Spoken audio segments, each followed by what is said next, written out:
ഞാൻ ഇന്നേക്ക് ഇടിച്ചക്ക പൊടുത്തുപോലുണ്ടാക്കുന്നത്. அதுக்கு ഇടിച്ചക്കയെ നന്നായി ക്യൂബ്സാണ് ഇറക്കി മഞ്ഞപ്പൊടി ഉപ്പെല്ലാം പോട്ട് ഒരു കുക്കറിൽ 2 വിസിൽ വെച്ച് എടുത്തിരിക്കேன்.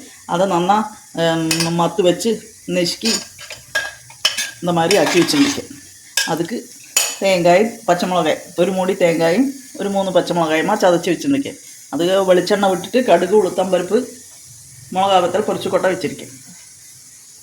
இடிச்சக்கைக்கு வேண்ட உப்பு மஞ்சப்பொடி நான் போட்டாச்சு. இதை இதாக்கி இது பொட்டின பின்ன ചക്കയെ போட்டு அளக்கிறது. ചക്കയെ നന്നാ സ്മാഷ് பண்ணி வச்சுருக்கேன். പൊട്ടിയാச்சு.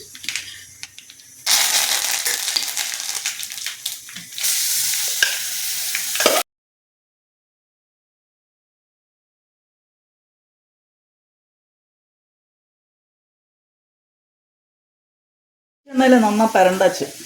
ഇനി ആ തേങ്ങ പോട്ട് ഇളക്കിയിട്ട് ഒരു 2 മിനിറ്റ് കഴിഞ്ഞ് അണച്ചോളും.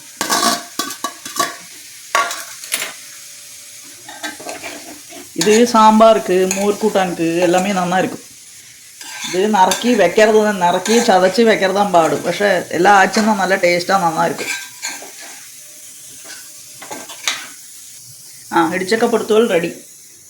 நல்ல டேஸ்டியாக இருக்கும். எல்லாரும் ட்ரை பண்ணி பாருங்க. இந்த ரயராக கிடைக்கிற சமயத்துல எல்லாம் எல்லாரும் ட்ரை பண்ணுங்க.